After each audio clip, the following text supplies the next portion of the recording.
Welcome to episode 30 of the About to Break podcast, folks. I'm going to get into this one pretty quick. I'm excited about this week's guest. Do want to thank a couple of people. First of all, I want to thank all the producers for supporting the show. If you're interested in becoming a producer, all you got to do is go to abouttobreakpodcast.com. Click on Become a Producer. What is a producer, you might ask? These are folks who say, hey, I love this program. I like that it's free. I want to keep it free. And so they kick in a little bit of dough. We excited to put this content out free of charge. But every little bit helps to offset the cost of equipment and scheduling and travel and all of that stuff. So thank you to everyone who's done that. If you haven't yet, go check out abouttobreakpodcast.com. A couple of shows coming up. We just had our second Jokers and Aces show at Nerd Melt, and it was absolutely fantastic. The next one's going to be on August 13th. We'll be back at Meltdown Comics in the Nerdish showroom there. That's going to be rad. Between now and then, I've got a show coming up on July 15th in Huntington Beach. I'll be performing with the Ellington Hawk Trio at Dawn the Beachcomber, which is a classic room. It's pretty awesome. Then the next night on Sunday, July 16th, I'll be at the West Side Comedy Theater in Santa Monica with Adam Grabowski. He's got a cool show there called Grab Bag, and I'll be doing a set that night. So hope to see you guys at one of those shows. You can go to taylorhughes.com/live, and that will take you to all the show dates. You can see where I'm going to be. And if you're going to be where I'm going to be, let's connect. Let's get together. You can get a hold of us through the abouttobreakpodcast.com website. So go on there, leave us a note. And again, thank you to everyone who's sending notes, letting us know how much you like the show. We so appreciate it, and it makes a huge difference. It's really encouraging to hear what you like about the show. If you got ideas about how we can make it better, we'd love to hear that too. And if you feel like you're about to break for whatever reason, let us know about it. This week on the program, I am joined by John Flynn. I met John at the UCB when taking a storytelling class. In addition to being an incredible storyteller, is a teacher and an actor. He performs and teaches at the UCB Theater in LA, and he also directs a lot of one-person shows. He's helped put together shows with Jenny Slate and Joe Mondi and many, many more. He's actually getting ready to head to Edinburgh for another run of their show Thrones, which we talk about here on this podcast. And every Friday he goes to a movie and live tweets it, and it's absolutely a blast to follow along on Twitter. I know you're going to love him. Sit back, relax, enjoy my conversation with John Flynn. No, I'm not a writer. Okay. Something is about to break.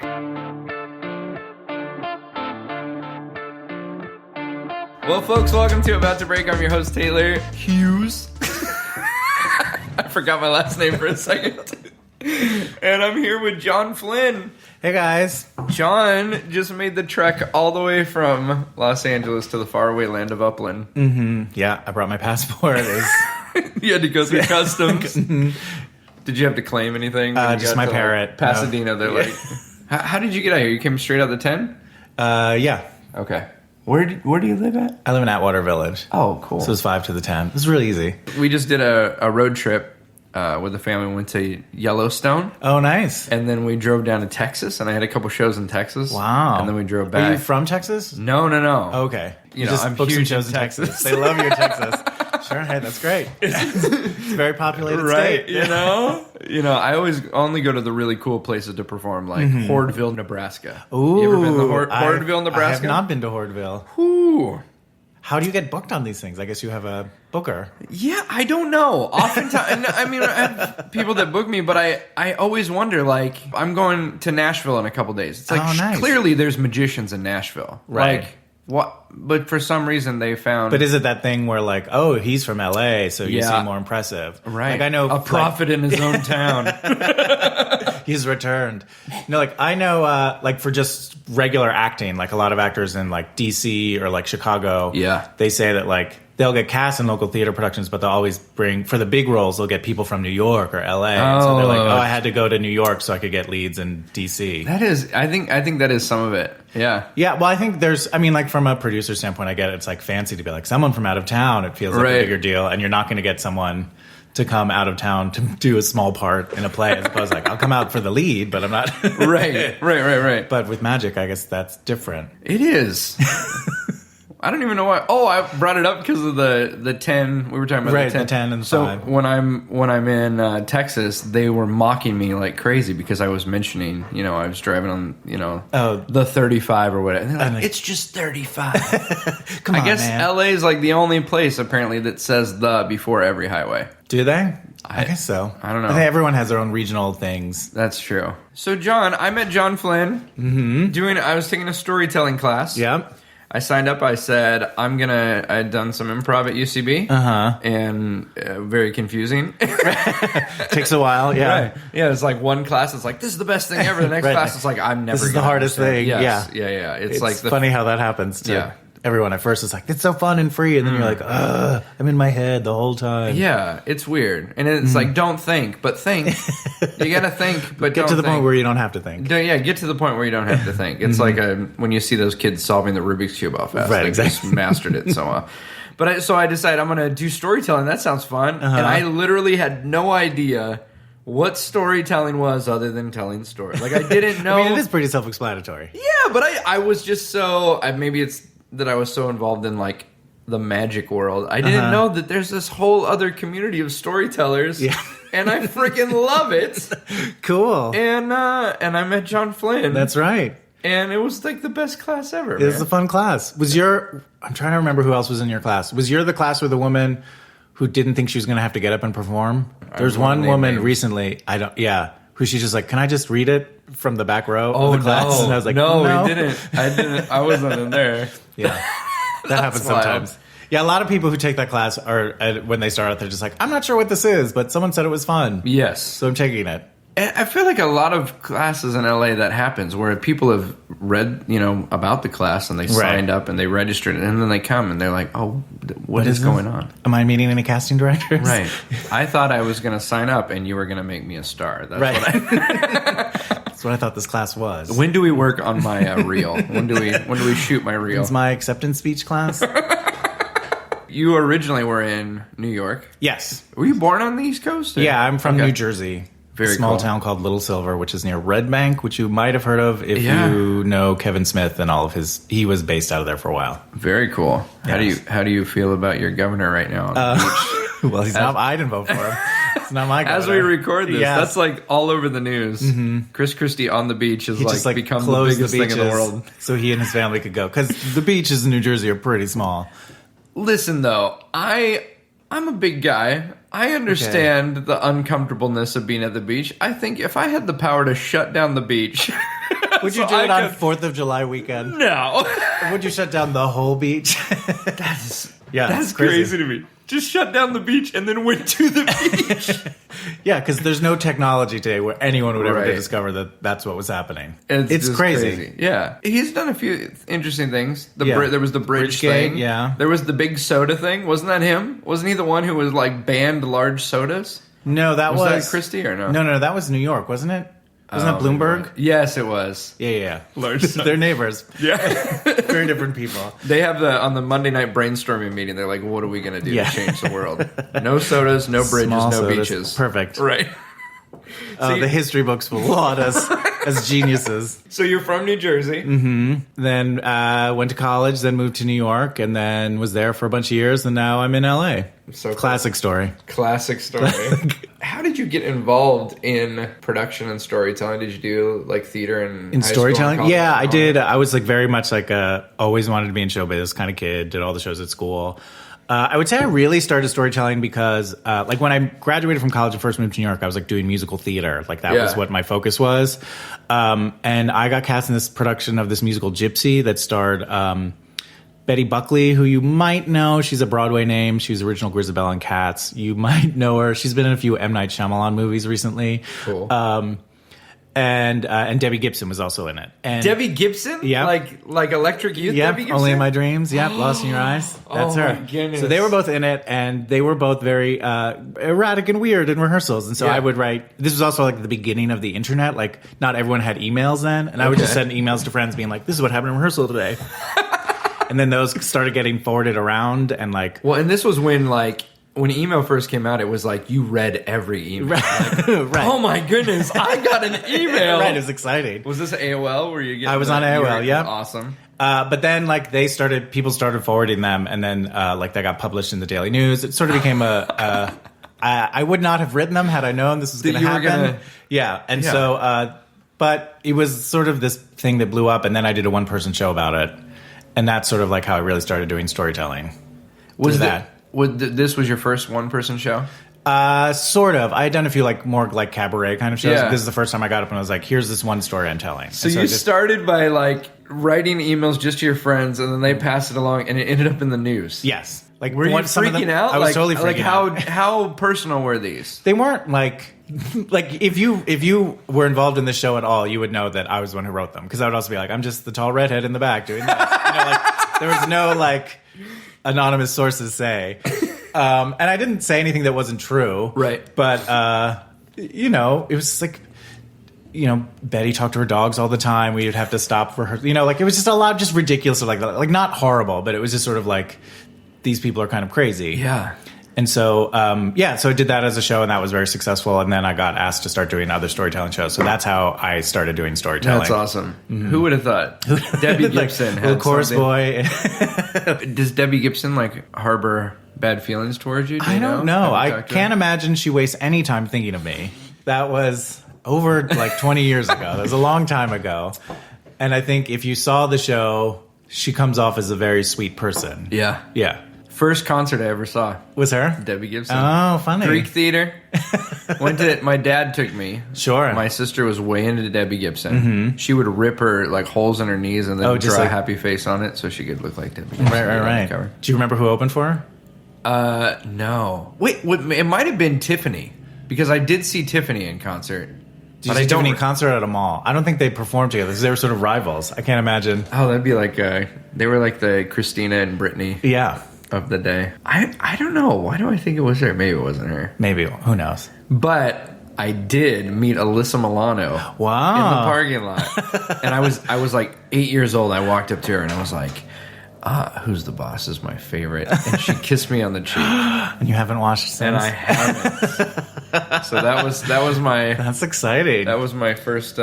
rock and roll experience. And now you do magic. Huh? And bro, that's the progression right there. This is rock and roll. Okay, I'm going to do magic. Rock and roll. I'm going to find the Queen of Hearts. You're doing chorus, right? And then all of a sudden, you're like starting to get known for something that wasn't the thing necessarily that you wanted to get known for. It was fun. What I liked about it is also like I'd done a lot of musicals, and it was fun. I love them, but it was also just frustrating to not have any say in anything. Yeah, you know what I mean? Like you'd be standing there and just like, I'm rehearsal for hours today, and this is a waste of time because I know I'm doing something that's dumb, or I know I'm doing something that's going to get cut, or like our time could be better spent. I don't know. It's just like moving on. It's like, it's sometimes frustrating to have that responsibility, but it's also very freeing to be like, all right, I'm in control of what I'm doing and the material I'm doing. And if I don't think something's a good idea, I have the power to change it. That's rad. Yeah. I mean, it's really no different than putting together like a magic set, I imagine, really. Yeah. Like you are in control of what you do. Yeah. I don't know. I love magic. I've always loved it. Right. I also have this weird relationship with it at this moment in my life. Well, of course. Yeah. But it's funny whenever anyone describes magic and like seriously, I just laugh because I think magicians can't take ourselves seriously. Like at the end of the day, you think you shouldn't, or I mean, like you should be serious about what you're doing, but also realize that what you're doing is card tricks. Yes. Like, come on, like the same amount of time you put into learning how to cut those cards one-handed and shuffle them behind your back, right? Other people became doctors. Right? And they're saving lives now. They are saving lives, and you're mildly amusing people. Well, and that's what's funny is a lot of magicians, you'd meet them and you would think they were saving lives. Yeah, it's like calm it down. Easy, pal. Right. What was your first one-person show? What was it? It was called Dances with Pitchforks. Dances with Pitchforks. Yeah, and so because it was the musical Gypsy, it was I sang a lot of songs from the musical, but with like rewritten lyrics. Oh, that's fun. And and it was just like talking about the show and that whole process and how nuts it was. And it went really well. I first did it at like piano bars because that's where I'd been sort of performing already. But it was really successful. So I did it a couple performances at Joe's Pub in New York. I sold out Caroline's a couple nights. Wow. Like it was, and I got to do it in like Key West. I got booked down there to do it. So yeah, it was really fun. And it was like surprising, like how much gossip about Betty Buckley and Timmy Gibson is worth. That is so stinging cool. And now a leaf blower. It's Monday. And the holiday weekend, sort of. Yeah. We live next to the Women's Club, the Upland Women's Club. Nice. It was built in 1926. Fancy. And it's coming up on their 100-year anniversary. Yeah. Wow. In 9 years. 9 years. That's the year Houdini died as well. Wow. Yeah, okay. That's why they built the Women's Club. Because of Houdini? No, I don't know. Can you imagine? And now he's for all dead. his wives? Yes, we will now build a club.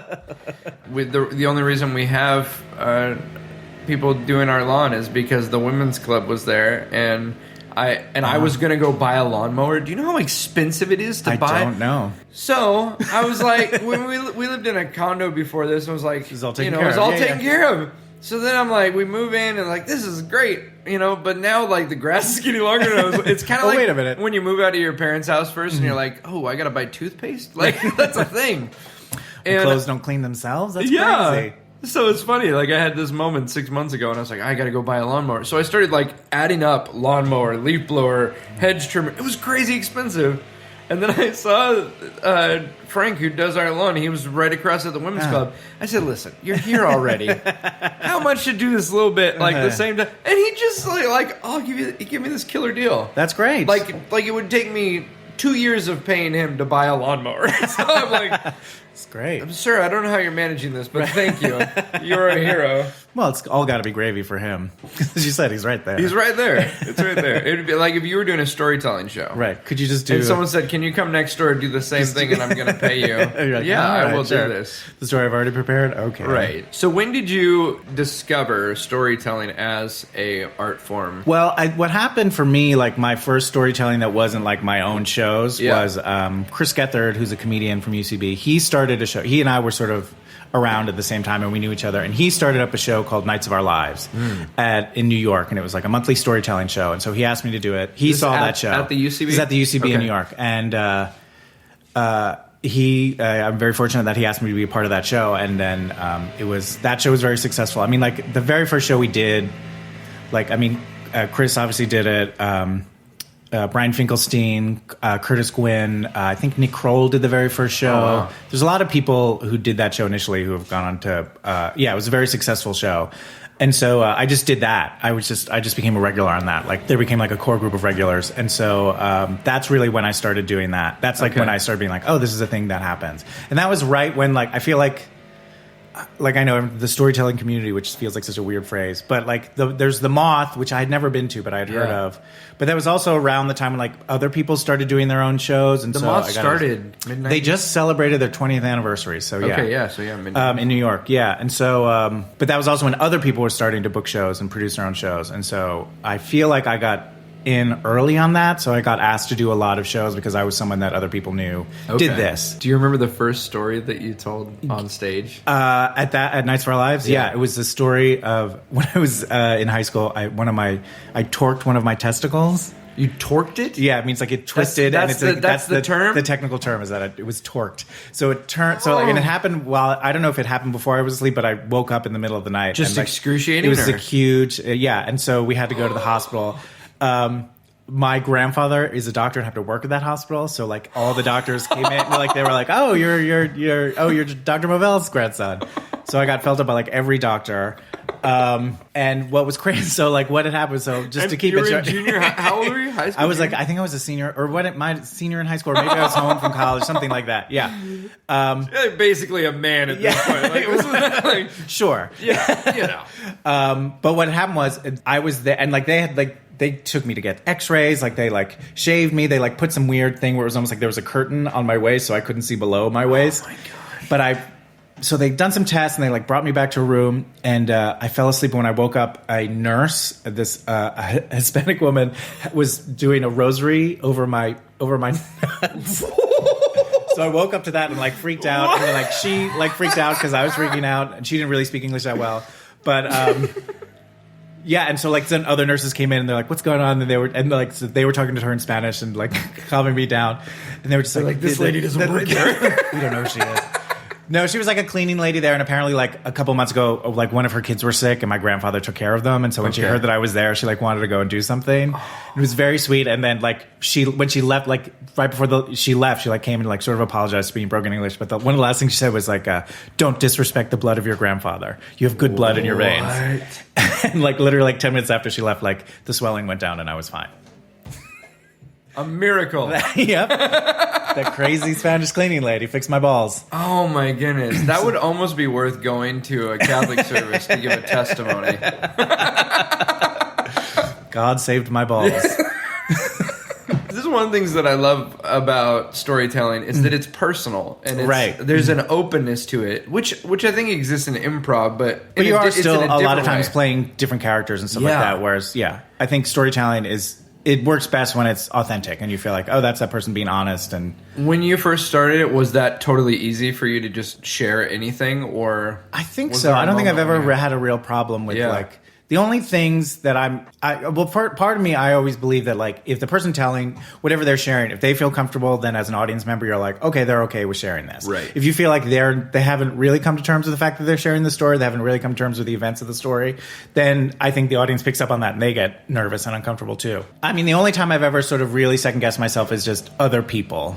Okay. You know, so like I might change names or some specifics about them so that person isn't I'm not sharing something about someone else without their approval or consent. These are true stories. Right. These it's not storytelling like, your uncle would be. It was like, I threw a football 300 yards, Where's the balance of like you said, like wanting to protect other people and not reveal parts of the story where they are part of your life, but also speaking the truth? Like, how do you find that balance of what to leave in and what to leave out?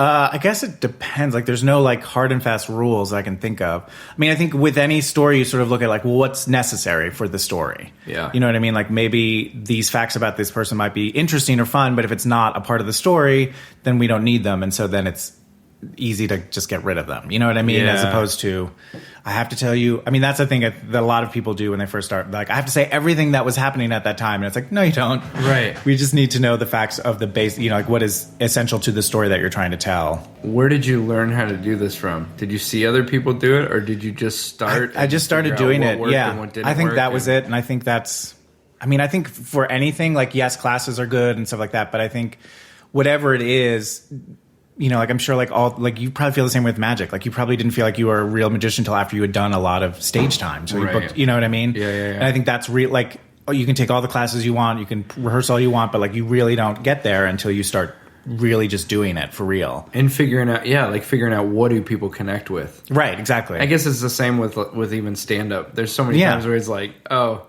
this is going to be great. And then you say it and it's just no one cares. But that other weird aside you did got a huge laugh. And so you're like, oh, I guess that's where you got to go. Do you find yourself like analyzing why things work and why they don't? Or do you just go, okay, that works. That's going to be part of the story? I mean, sometimes I'm really bad at like listening to myself, which I should be better at. No, I mean, I think you try to figure out, you just like from the audience, like, oh, this didn't get a laugh, or this, if you want it to get a laugh. Yeah. Or, and you just sort of try to keep figuring out what it is. Did that answer your question? Yeah. So do you feel like storytelling has changed the way you do your magic? Totally. Oh, really? Well, wait, that's totally. Cool. All right, I want to hear that. Okay, so I've been doing magic shows since I was a kid, like 7, 8 years old. And I've always kind of looked at individual routines as a, like, okay, here's this piece. Right. And then I do this other piece. And this one might be personal and this one isn't. But I've never, and I've been doing it professionally for years, I've never went beginning, middle, end of a show.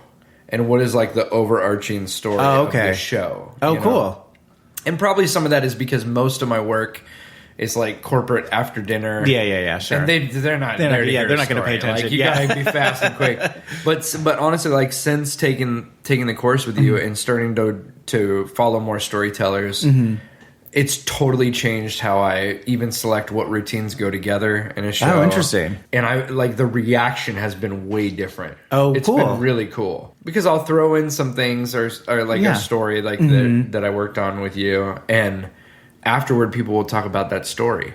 Yeah, there's something about stories that people connect to so strongly. Yeah. Well, I would never before, like I would do 3 or 4 minutes of jokes and bits in between routines, but I never just told a story. And now I do it almost every show. Oh, that's awesome. I love it. Oh, that's great. I love it. And it's funny too, like the first time I did it, it was like, you could tell people are like trying to figure out like, okay, wait, is he going to do a trick? Like what's going on? What's going on here? But then they realize like, oh, he's just telling a story, and they kind of lean into it. And it's really changed my perspective on it. Oh, interesting. Just on performance in general. A friend of mine just started doing a show at El Cid that's like a lot of magicians and puppets. What's the show called? The Amazing Show or something like that. Or The Astounding Show. Okay. I'm not sure. It was the first time I went. And it was really funny. And they had this one magician got up and he did this stuff. And like all of his bits were well executed and skillful. But the two people I were with, they were just like, I don't know why I didn't like it. And I was saying, like, I didn't get a sense of who he was. You know what I mean? Like, he did all these tricks and he executed them very well. I couldn't tell you how they did. You know what I mean? Yeah. But I felt like anyone could get up and do that routine. Yes. And so in that way, like, it didn't feel special or it didn't feel like, I don't know, it didn't hit in the way you wanted it to. So the reason I signed up to do the class in the first place was because my wife has been like, you're a storyteller. I didn't even know what that was. She's like, the times when you tell stories is a time when it is unique and special and not just a trick. You know? Right. So I started to realize like the parts of the show that I like, and there was like, maybe a third of my show that I currently like. But those, that happens, though. Right? It's like those things started off as like a routine or a trick that was either kind of like a stock thing that, cutting a rope in half and putting it back together, right? Right. But the parts that made it special was the parts where it was personal, and it was like, so it's like realizing the best part of this is not the trick. Right. You know? And so since taking the class, I've been going back through and going, okay, how can I select pieces or come up with magic effects or tricks that support a story? Oh, cool. So that it's not just, here's a story I'm telling while I'm, doing... Right, while I'm setting up the cards or whatever. Exactly. Yeah. But how can you kind of combine them? That's great. I'm so glad to hear that. And I'm not just trying to like be like, because you're here. Like, honestly, it has totally changed the way I approach performing. Oh, wow. Thank you. I'm happy to hear that. Thank you, man. I don't want to give away all the juice right here, but like... Right. But the last 10 minutes of the last class that I spent with you was worth the whole thing. Like, so come late to class is what you're saying. No, I'm saying like, so at the end, John kept doing it, and at the end, I'm going to give him a little song and dance about storytelling. And I'm telling you, like, what you shared, not just about storytelling, but performance. Oh, right, yeah, like larger career things. Oh, fantastic. Yeah. Oh, good. So good. Right now, go sign up for a storytelling class with John if he's got one. If he's not too busy and is doing class. In the fall, I'll have more, yeah. Awesome. Right now, you're directing. Yeah, I'm about to go off to Edinburgh to direct a musical parody of Game of Thrones for the Fringe Festival. So cool. And you guys have done like a few runs of this, right? Yeah, they did. Spots? This is the third year that this show is going to be at the festival, but last year was the first year that I did it. So I did it last year. We just did it here in LA, which it was supposed to run for 2 months. It ran for, I think, 6 or 7 months. And so it closed up. They're about to go do it in Vegas, back to Edinburgh, and then we're coming back here in the fall with new material because there'll be a new season of the show.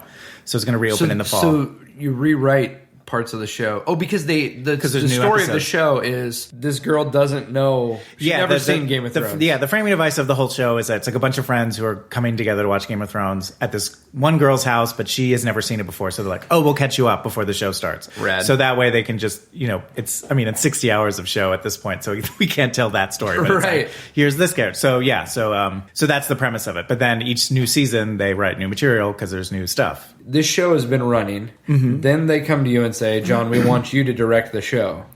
Right. It's already happened once. Right. What does that look like? I'm not exactly sure how that happened. I knew before doing this production, I knew 2 of the actors who was in it. One of them who's also a writer. I had met some of the other people, like the people. It's through Baby Wants Candy. It's that group. Yeah. And I'd auditioned for them, and I did like 1 or 2 tour co-gigs for them, but I didn't really know them. But I think they had a production. They had done a few sort of one-off nights here in LA, like at UCB, and there was a production that was running in Chicago. But I guess they needed a director, and so Ashley Ward, who's one of the actresses in it, she recommended me, and so I met with the producers and just pitched them my ideas and talked about stuff, and they were like, all right, let's do it. When do people notice that they needed direction or like outside eyes? I mean, I think they knew that they needed a director. Like, you know what I mean? Like most shows, all shows should have just directors. knew at the beginning they needed it, but weren't in a position to. Yeah, well, I think there's a woman who directed in Chicago. I don't know who she is, but there was a director in Chicago, and I think for LA.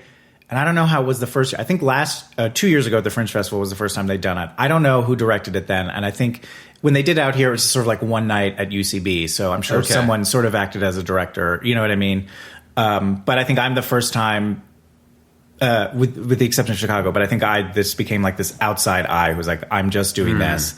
And I directed a bunch of stuff at UCB before, a lot of musicals there. And I think in some ways I'm sort of a great musical director for UCB because I know the world of musical theater, but I also know like comedy people and how they work. And I also like choreograph it a lot. I didn't choreograph the LA production, but like, you know, I've danced a lot, but I'm not like a big choreographer, you know, so like all of my choreography is going to be simple stuff. You know what I mean? It's not going to be like 2 turns, drop in a split, do this, backflips. It's just going to be like, do a box step, but we'll do it in formation, so it'll look real impressive. You're taking all of these different things that you've had experience with, and you're bringing them together to support these actors in the show.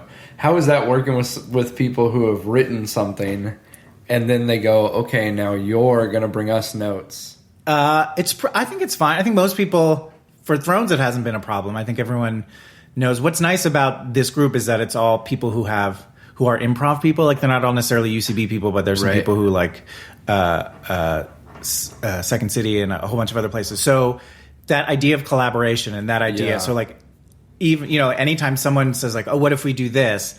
It's considered. Even if like we don't do it or we end up putting it aside, you know what I mean? No one's ever like, no, or like no one just shuts an idea down. It's really, you know, like think about the idea and maybe if it's not exactly that, like what if it's this way or what is it about the idea? You know how sometimes you're like, this is the bad version of what I want to pitch, but you have like a room full of, you know, 5 or 6 other people who are all really smart and who are all there trying to make it as good as possible. So in that way, it really hasn't been a problem. There is and I think this is unique to the improv community, in stand-up or even just individual performers like magicians. It's very competitive and like... Yeah. And I'm sure there's some of that, but when I first started doing improv, it was like breath of fresh air. It was like, here's 15 people you never meet, you're going to be best friends and all trust each other and be open. And I think that's because with improv, like you have to like you have to support each other. You have to try and make each other look good. You have to sort of, you know, those phrases they say like pretend that your scene partners are all geniuses. You know what I mean? Like it doesn't work if someone in an improv group is being like, I don't like that idea or this is dumb. Like, you may think that, but you have to behave as if this is a great idea and I'm going to try and make this idea the best it can. And I think that just permeates, you know, the whole community. Like the difference, like I've, you know, done stand-up, so like the difference between like a green room in a stand-up show before a show as opposed to like an improv before a show is it's light years apart. It is. So we just last night we had the show that we're doing called Jokers and Aces, and it's 3 magicians, 3 stand-ups, and then myself and a stand-up host it. And the green room is hilarious. Oh, I bet that's weird because comedians show up late. Leave early. Leave immediately after they perform because they're going to go find another mic somewhere, right? And really high strung, like not the same person on stage as they are off stage generally, because they're in their head a lot, you know.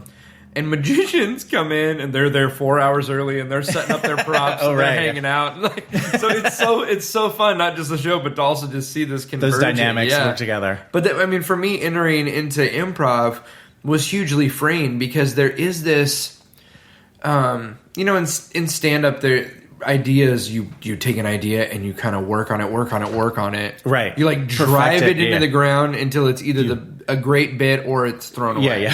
Or you want to kill yourself. Yeah, pretty much. But then like in improv, there is this kind of freedom of like, ideas are expendable. Right, like, we're going to do a show for 45 minutes or an hour. Yeah. And if it's the greatest show, it's never going to happen again. Right. And if it's the worst show, it's the worst show, it's never going to happen again. Right, yeah.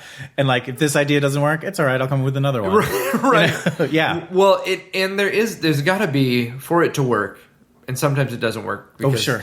But sometimes improv doesn't work, guys. Hot take. Sometimes.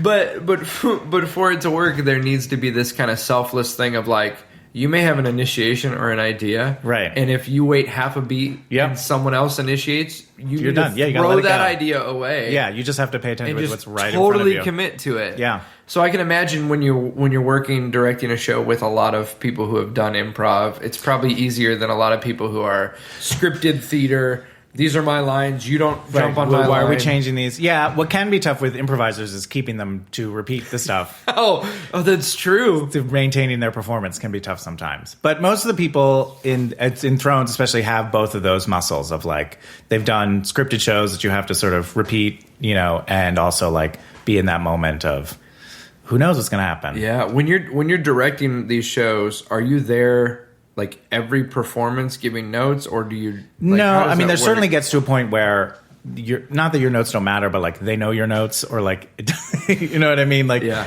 I mean it probably happened in class too, where like by the 6th or 7th week, you're like, I know what he's going to say after the story. Yeah, like I screwed up. Yeah, and I think also like especially once the show opens, then there's a sense of like you do sort of like I always opening night. It's always like, well, you don't need me anymore. It's always awkward being there because there's nothing for you to really do. And you can give notes, and some actors like that, even if it's just like, this is working, keep doing that. Yeah. But for this, like for LA, I tried to be there once a week, but sometimes weeks would go by and I wouldn't be there. But, they've got, it's a machine at that point. It's all, like everyone knows what they're doing and everyone's there and there's really no place for me necessarily. Except for when like new people come in or if they want to try new bits out. I hope you're enjoying this episode of the About to Break podcast. 3 quick ways that you can help us out here at About to Break. The first one is to go on iTunes and leave us a review. If you enjoy the program, please leave us a 5-star review. Big thank you to everyone who's already done that. If you haven't yet, please jump over to iTunes. You'll need your iTunes account information. But you can click on the podcast, leave us a 5-star review. Just leave us a 1 or 2 sentence little blurb there. Let people know what you like about it. That helps us out huge. Second way you can help us at About to Break is by becoming a producer. Our goal is to have 1,000 people giving at least $1 a month to help offset the cost of producing these shows. And it does take time. And it is a passion project. I will continue putting these out for free because I think it's a helpful conversation. But anything you can do to help us out by producing the show would be awesome. Go over to abouttobreakpodcast.com, click on Become a Producer, and see what that's all about. Last thing that you can do, and this one is also a real simple way of making a difference, is just sharing the podcast. All right, when you see it out there on social media, on Instagram and Facebook, go ahead and follow along and then share it with your friends. Let someone else know how much you liked it because it sure does make a difference. All right, back to the program. When you get approached to direct a show, what's your first step? You watch a performance, or you watch... Well, it depends on what it is. Right. Thrones was unique in that it sort of already existed. Like a lot of times, like if I direct a lot of one-person shows too, so a lot of times if someone says... I'll just try to I'll have them send me whatever they have already, so I can just read over it and just sort of go like, here's my thoughts on the script that you have, or and so because maybe my ideas don't match what you want it to be, and so we're a bad fit. So I mean, usually I'll just, and if they don't have any script, if they just have like some ideas, I'll just sit with people and be like, here's some, just sort of beat around the ideas and try to come up with stuff, see if they like it, see if we're a match. Yeah, there's no like official like, I need X, Y, and Z, or this needs to be there and that needs to be there. Are there sometimes when people approach you with an idea and you look at it and you just go, this is not a good fit, or... Yeah, I mean, it's usually more like, scheduling that's the problem. I've sometimes met with people and been like, this idea is not like this part of your idea that you're fascinated about doesn't interest me. I think this is more interesting. Love it. And sometimes I've had people say, okay, and then go with someone else. And I think that's, I mean, like it's especially for a one person show, it is tough. It's a unique relationship because like you are the writer. Like if you were to do a one person show, you would be the writer, the performer, and also the producer. Right. And so I'm really the only other voice in the room. And so it can be a very unique. Your relationship with that actor changes from show to show because some people need a lot of like emotional, like you're doing great, this is worthwhile, and some people just need to rewrite this, do this, buy these props and go do that. You know what I mean? So you have to sort of cater to whoever it is you're working with. When people decide to put on like a one-person show, is it generally as a showcase? It depends. I mean, there is obviously some sort of showcase element because it's you. And so it could either be, sometimes people are like, here's this idea that I have and I want to do this idea. And sometimes people are like, I just want to show off, like put together all these characters that I do. And I think they're both valid forms of, types of one-person shows. I think the sort of like, here's a showcase of different characters. I think it's as challenging as like putting together a sketch show where it's like every moment has to be funny or justify itself. Yeah. Because like in a sketch show, if a sketch isn't funny, you're kind of going like, why is this here? It doesn't serve a greater story. It's just not funny. Right. Whereas like if it is more of like a narrative, there are moments where you're just like, okay, we're getting new information, or like, okay, well, this is happening now. Like you're not necessarily like laughing the whole time. Right. Those are those different kind of challenges. But I think most people want to present, showcase something. And so I help them. Part of it is figuring out what it is that they want to showcase and what's the best way to do that. If it's the idea or them, or how to make that idea look. There's this idea now that like comedians are the people who can, for the most part, speak to any subject. Like they can address real life stuff nowadays. Right. Where I guess comedians have always done that, but I don't know. It almost seems like when Seinfeld was coming along and like there was the big, even before that, there was like the big 80s boom of comedy. Right. Comedians were like the court jesters. They were like the come and forget about the world. Right. Let's talk about airplanes. Right. Yeah. Let's talk about that sock go in the laundry. Yeah. Sinks are weird how they twist on and off. But now I feel like there's this new thing where comedians are like, it was like we didn't talk about anything important. Then we like hit on issues but didn't really get into it. We just kind of did it for shock value. Right. And now I feel like a lot of one-person shows and stand-up and improv is like addressing very personal and like larger kind of global issues. Where do you feel like is there a balance in that of like... I mean, I think we're sort of in this place where... part of it is like the media landscape too, and like... I don't know that we need another like dramatic show about how hard it is to be a comedian. Like there's so many of those now. So in that way, it's like, well, I feel like it's sort of tipping away from being entertaining. Yeah. Yeah. I don't know. I think with each show, it's sort of you have to figure out. There's no like universal balance to find, but it's like, yeah, I don't know. I mean, in some ways, I think it's great that people are being more personal and so many. It's that thing of like, oh, there's so many like. Other weirder voices that aren't as mainstream or don't easily fit into packages that you sort of needed to before are having these, places they can do stuff. But yeah, some of them are just like, could you just be funny? Yes. Yeah. But I think the person who comes along and brings that show will be rewarded for it. Yeah.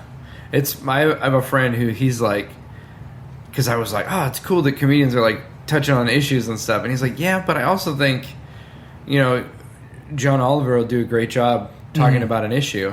Right. But then you watch it and you think you've done something about it. Right. You know what I mean? It's like, well, I tweeted it, so I did something. We've tackled that, Yes, you can definitely feel like I've done something. It's like, no, you didn't. You posted it on your Facebook wall to other people who probably feel the same way you do anyway. Right. Do you enjoy performing more or directing more? They're both satisfying in different ways. I feel lately like I'm missing performing and I want to do it more. I've also been working on a book right now, so between that and directing these shows that I'm working on, I haven't had a lot of time to perform. Yeah. So my hope is when I get back from Edinburgh that I'll start doing more storytelling and stand-up stuff. Cool. Yeah, this was another question that I had too, and you just kind of hit on it. It's like, how do you figure out what to focus on? Like, that's one struggle I'm having right now is like, I've got these different ideas or different projects or things I want to do. Yeah. How do you decide? It's tough. Yeah, I don't know. Balance of like, this one pays me and this one doesn't. Right. Yeah. I mean, we got to keep the lights on. Right. Yeah, it's tough because I similarly have like all these ideas and like, oh, I want to be doing this and I want to do this and I want to act and I want to direct and I want to write. And I've sort of realized like what I'm capable of having 2 big projects at a time. So I try to just keep that balance and figure out like what's the most important thing at the time. Like you can't write your TV show and your movie and your book and direct and teach and like you can't do it all at once. So just figuring out what is the most important to you. Yeah. Yeah, it's just more of a gut thing. But yeah, I think coming to terms with like, I can't do all of this at once. So stop trying and instead focus on a few things and get them. And then when they're done, you can move on to the next project. That's sort of how I try to do it. But yeah. You're transitioning into all these different areas of like going from doing musical theater to one-person show to then directing other people's one-person show. Right. Was any of that like, I'd like to do this, I'm going to do it? Or was it all through, like, someone said, hey, do you want to come do this? It was mostly I got asked. Like, the first show I directed, someone was like, I think you'd be a good director. Will you direct my show? And so I did, and it you went said really yes. well. Yeah, like, yeah, I'll do it. Yeah, I mean, it was also like it was at UCB, and I feel like one of the things that's great about that place is that it's like you can try it out. You know what I mean? Like, directing someone's show at UCB is like there's not that much money. You know what I mean? Like, it's not like, oh, the stakes are really high. I mean, obviously, like I worked hard and I wanted it to be good, but it's a great sort of place to just be like, well, just try it. You know what I mean? Like if it didn't go well, I could be like, all right, I tried it, I didn't like it, don't want to do it.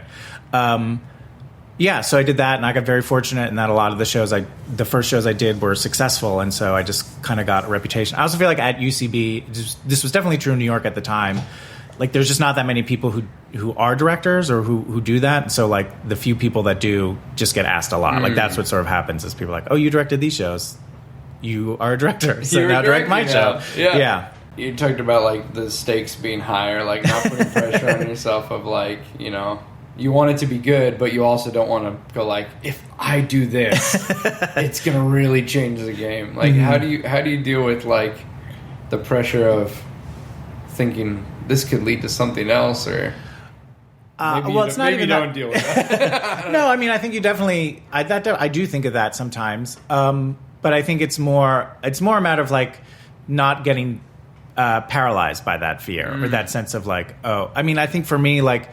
When I did Thrones last year, it was probably one of the bigger directing gigs I'd had. So I think for me, I was just like, I just need to make sure I'm as prepared as possible. Yeah. So that way, I'm not just standing there going, I don't know, I guess you guys stand over there to try this. Yeah, I find like for directing especially, I try to just be as prepared as possible. So when I go into rehearsals, I find that like if you have a plan, if the person, because it's like you're the leader, and so if you go in there and have a plan, even if people aren't, like are sort of they just trust you more because they're like, oh, someone who's in control is doing the things they're supposed to do. Like the person in charge is making decisions, and so that's good. And I feel like, especially at UCB, because it can be weird to go because like the dynamics are shifting constantly. Like you could be like on an improv team with someone, and then you're directing their one-person show, and so that dynamic is different. Or even just like people who you're friends with, and then when I was like directing mod teams, it could be weird to just be like, hey.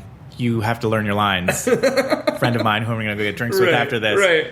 And my attitude is always like, well, if I'm doing my job, then then it doesn't become an issue. Yeah. Like people get annoyed when it's like, you're not doing your job, and now I have to get mad at you. So that's sort of my approach. The way I try to like avoid that problem is like, well, if I'm prepared, then they can't get mad at me for that. Right. They can think I'm not a good director, but they can't think I'm an idiot. Right. Like or I don't know what I'm doing. Like you get the gig of gonna direct Thrones, and you go, I should probably watch Game of Thrones. Exactly. Right? Can you imagine if you showed up and were like, so tell me, what is the show? So how many thrones are in this? And what do you got? You're playing like poker? What is you like sitting on thrones and playing games? Okay, we can do this. We can stage this. When did you start live tweeting movies? This is something, if you haven't met John, every Friday, right? Every Pretty Friday. Much, yeah. So most Fridays, John goes to a movie. Yeah, I go to the AMC in Burbank. And live tweets it. Get in the back. It's been a while now. I started doing it just for like a handful of movies. Yeah. Like I would do it for like Tyler Perry movies or like a sort of ridiculous... I didn't do it for Showgirls, but something like that. Like something that was like, oh, I got to see that. And then it just sort of caught on. So it was one of those things where I was like, I don't do anything else on Twitter. So this will be my thing that I do on Twitter. This will be my social media presence. Love it. And I've just been doing that for a while. Yeah.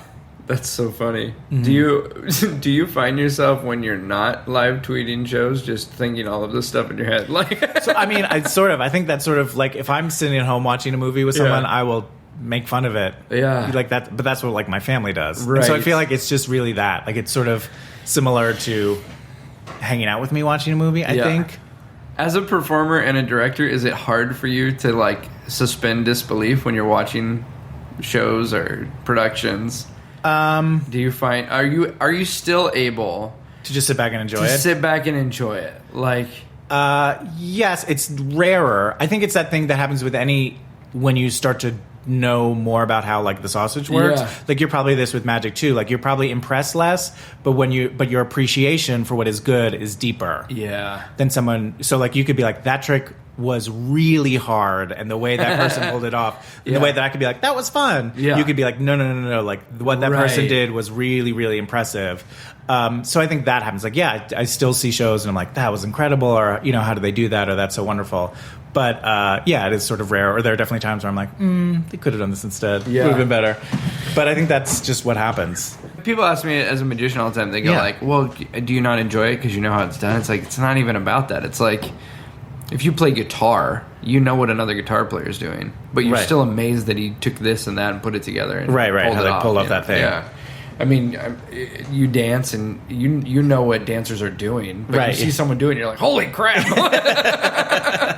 That's gotta hurt. The Magic Castle for me has been the place where it's the one place where I can literally turn into like a 5-year-old kid when I go there. Oh, yeah? I just shut it off. I'm just going to go watch a show. I'm not going to think. I'm just going to have a Santa Claus moment. And you feel you're able to do that? I am.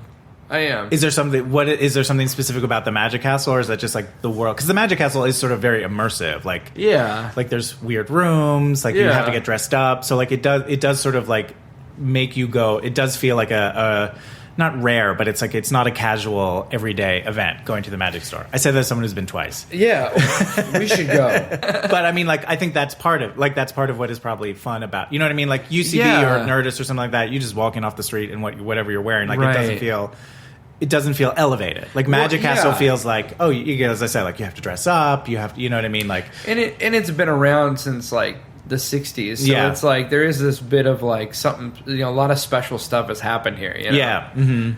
When I was a kid, I was like 13, and the castle, I found out about it, I didn't even know it was a thing, and my family took me to, they did a brunch, and they somehow got me into this brunch, and I walked in the first time, and I was just like, it just all hit me, right? You know what I mean? So there is this weird thing of like, I go right back to that spot. Oh, that's great. When like, because they, you know, they still have the same cheesy overture that plays, of course, and a little light show, and it's like, I just like, oh, okay, go back there. Yeah, I think like Disney's like that for a lot of people too. Yeah. Like I think especially like if you get hit by that at a young age, then it's just like, oh yeah, that's that button right there. Yeah, oh yeah. As opposed to like if you go, like I mean, I grew up on the East Coast, so I didn't go to Disneyland. I go a lot now because my husband's super into it. Yeah. But he's always like, oh, it's so nice. I'm like, how it's into fun. it is he? Does he trade pins? He does not trade pins. Okay. We don't do anything like that. But we did recently complete this project we'd started years ago where we watched every single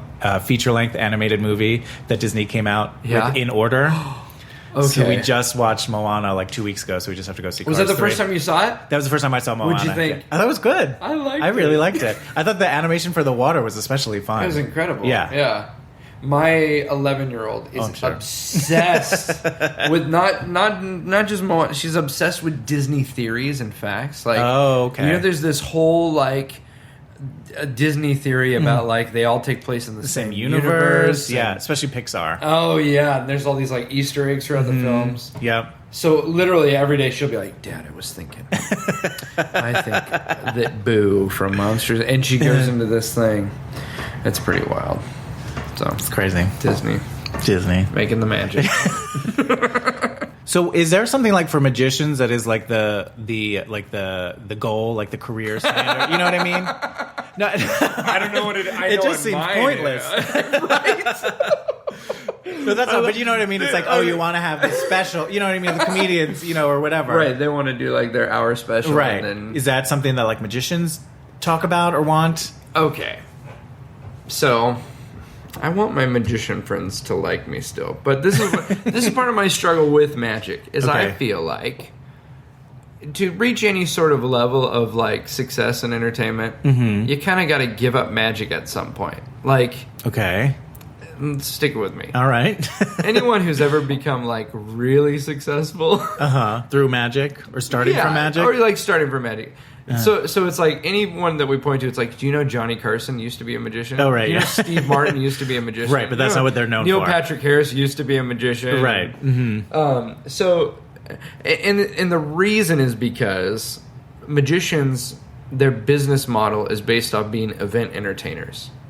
Okay. You know, like stand-ups will do corporate events. Right. But that's rare. Like, and that's stand-ups that do corporates are generally after they've had an hour special, and then they'll go. Well, yeah, because their price goes up, and people know who they are, right? Mm-hmm. But magicians, like, they're always, the whole business model is you start doing birthday parties, right? Then you do school shows, then you eventually move into like adult, like corporate shows, right? Okay. And there's no after that. Yeah, like Copperfield and Chris Angel have had like TV shows, but those are the super rare ones. Yeah, Penn and Teller, right? You know, so that's one of my struggles, and part of my about to break issue is like I'm always gonna wait for a phone call for someone to invite me to come perform for their audience, because there is no audience that is like. Like with stand-up, how like people will go to like they'll go to the comedy store. They're like, oh, I want to go see Joe Rogan. Mm-hmm. You know what I mean? Or they might even just be like, oh, we're going to see stand-up tonight, and we'll see who we get. Yeah, which is why the Castle is special, because I was going to say that seems the like only the only place where you go just to see magic. Most of the time, as a magician, people came to this other event and they're surprised by a performance. Do you know what I mean? Gotcha. Whereas like comedians generally. People went to see a comedy show and you're on the show. Right. Or a stand-up There's an show element of that too. Yeah. So, yeah. Why do you think that is? Because it seems to me like the Magic Castle could have spun off a larger scene, you know, in the way that UCB has done. Yeah. Part of it is that there is opportunities with magic in like the corporate market. So a lot of guys, they just go into that. Mm-hmm. But then the act that they develop is for that audience and doesn't work for a larger audience. Gotcha. You know? I was thinking about this driving over. Is there like an open mic for magicians? You know what? There's not really. There's like a lot of magicians will do stand-up open mics, and I don't think it really works as much. It might be weird, like shifting of audience expectations. Yeah. I mean, that's part of why Eddie and I came up with this idea is like magicians and comedians is kind of cool to see on the same show. But I mean, I'd love it to eventually be a weekly thing where it could be guys can hop up and try out stuff. And, you know, because I would think like, how do you feel like as a magician you got better? Is it just practicing at home or like pestering people? A lot of birthday parties, man. Just birthday parties? Those are your open mics? That was it. Like, as a teenager, I did birthday parties constantly. I bet you had money. Yeah, you know, it paid good It's not the worst thing to do in high school. No, not at all. Not at all. But yeah, it is that thing of like, it's kind of like storytelling or stand-up. It's like you could think an idea is great, but until you put it in front of an audience. Yeah, who knows? Or even just like hone it. Right. And to be like, these are the beats, or I have to hold a little bit, you know, whatever it is, all the nuances that make it good. It seems like it would be something that people would go to. I don't know. Like a magic mic, a magic open mic. A magic open mic? Just a bunch of magicians in Speedos. No, I mean, I think like, oh, hey guys, which is the storytelling open mic I run. Like, that's not like a show. I mean, like, it is a show, but I don't think of it as like, oh, this is a show. Like, it's an open mic, and it's just a space for people to get up and tell stories. And I think there's a lot of a lot of people do good stuff. Sometimes people don't, but I feel like that's what that is. And I feel like it's an important. Not that it's the only one that does this, but like it's important to have, like with stand-ups, it's important to have open mics. You can go and try stuff out, and it doesn't matter if you're good or, but you know what I mean? Like, and that's interesting, man. I've never thought about that. That there isn't really a venue like that for magic. I mean, there's shows you can jump on, but you have to already have your stuff together. Yeah. Is it tough? I also wonder with magic, because I know there's like, it's so much more about like perspective or like controlling like what the audience sees. Like so I wonder if that's tough. Because one place I do a lot of shows at, it's Rockwell, and it's in Los Feliz, and we did a musical parody of Hocus Pocus, and we wanted to add a lot of magic into it. What was tough is that like people are all around you. The angles. Yeah, so there's no real, like, no matter what you do, it seems like someone's going to see it. Someone sitting somewhere is going to see like, oh, that's what you're doing. So I wonder... But I don't know, like if like at the Inner Sanctum at UCB, could you think that stage or that setup could work for magic? Oh, totally.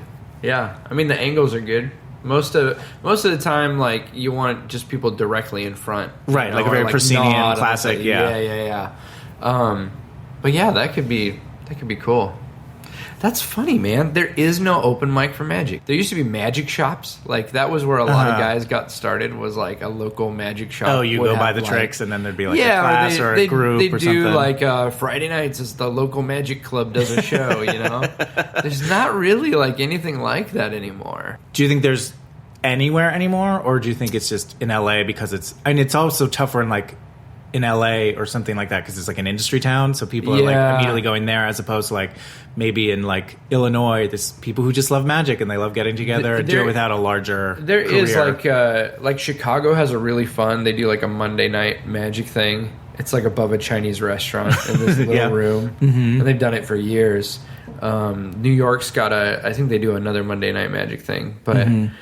Yeah, I don't know. We should make that happen. Make that happen. We're going to open a magic open mic. Yeah, because that is one of the things too. Like, and the castle is started as a club, right? But now it's challenging too because, like, even at the castle, you know, guys that are just working on something, they don't want to like, you know, go down in the basement and try it out and have it not be good, you know? Right, yeah, the stakes are too high. Like, there's too much, like... Yeah, and even, like, I have friends that are pros that work a lot, and they get nervous to try out new stuff, because it's like, if I'm getting paid to do this trade show, right, and I'm not going to try out my new experimental bit. My 10 minutes of new material. Right. It started here. There you go. When the world is ablaze. 50% of all of your open mic earnings. Fantastic. Yes. Do you have any dreams of doing a one-person show? You're flipping this around, John. I'm supposed to be talking about you. Boring. I would love to. My career goal is just to perform for people who wanted to see a show. Like, that's it. I'm a full-time performer. That's where you're at. No wonder you're frustrated with magic.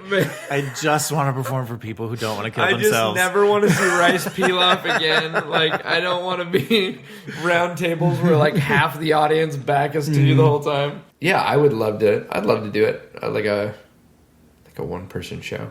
I think that if you combine with magic, I bet it would be very successful. It'd be fun. Yeah. You know, I always think of like, who's going to come to this? Comes to anything. Anything, right? I don't even know how to like go about it.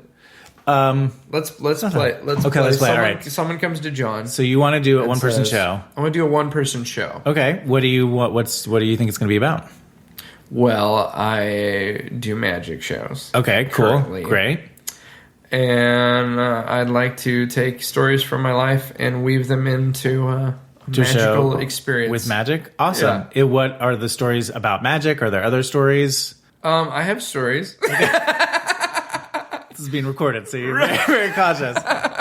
Yeah, I mean, what I would do if we were doing this, I would like ask you to tell me your stories and all that, and then try to figure out. Another thing that I try to do, like what I would do in your case especially, is like try to figure out, because the magic element is unique, how to incorporate that in ways that support the storytelling. That's not just like, oh, here's a trick, but like in a way that you could, maybe the trick represents something, or it shows some sort of growth or accomplishment because, you know, or depending on what the tricks are that you want to use, find ways to tell your story that's not just you standing and talking, which is a totally valid way to do a one-person show, but it is a challenge sometimes for an audience if it's the same person talking the whole time. Like, you need to mix it up. But with with magic, that would be great. You know what I mean? That's a fun way to bring new energy and different sort of takes to it. So yeah. And then I would figure out where you want to do it, how long you wanted the show to be, that kind of stuff. So like I imagine, like most people want to do it at UCB, so you have 30 minutes. So then it's figuring out, all right, what's the story you can tell in 30 minutes? And when people want to do a show at UCB, it's called a spank, right? Yeah, but they spank for a brand spanking. It's short for brand spanking new. That's what it stands for. So you would submit it. I think you have to do a script, and you need like a director, and I'm not sure what else. Yeah. And then they review it, and then if they accept it, then you will get a date to perform it, and then your spank is technically your audition. And so after you do it, they can say one of three things. They could either like, great, we love it, here's your run. They could say, we like it, but we feel like these things need to be fixed or made stronger or looked at. Kind of put it up, and then you can do it up again. Yeah, okay. Or they'll say, "Thank you." Not a good fit for us. We suggest accounting. Yes. So that's what that process is for UCB. Very cool. This is fun, man. This is a weird turn on this little conversation. I started talking about John Flynn, and then now I'm sitting here going, all right, what are we going to do? We're going to put a show together. Okay. Let's do this, man, before, because I know you actually have a rehearsal for a production coming up here, but I'd like to talk just a little bit. I mean, this is ups and downs. Okay. Right? This is the whole theme of this podcast is sometimes you feel like you're this close to like having a big break, and you're this close to having a mental breakdown, which only happens to me every 48 hours. Sure. Oh, that's good. What medication are you on? That's really good. I need some of that. How do you keep going? Well, no, it's funny. Like, I honestly, like, we don't have that much time, so we're hitting it kind of quick. But a lot of people are like, okay, so John does this musical, and people pass around his emails, and all of a sudden people want to come to his one-person show, and it goes great. And then he gets directing other people's shows and all of that stuff. Let's talk. It looks far more glamorous than it actually is, and it doesn't look glamorous. How do you cope with like the games that we play with ourselves of like, am I making anything that's great? Right. Am I fooling myself? Was I ever supposed to be doing this? Right. I mean, these are the thoughts that I have. Like, I have them all the time. This morning, in fact. When you're driving to Upland to do, a podcast. This is what my life is taking me to? This is it. All right. I could just drift off the road right here. No one would notice. This is going to sound terrible, but when you're driving on an overpass, when you've got that gun just right in your mouth, and it's like still cold and refreshing, it's like I put a keeps penny. You? When I was a child, they put a penny in my mouth. You're like, I'm going to come back to this. Those times are tough, and I mean, some things that I found for me is that I think.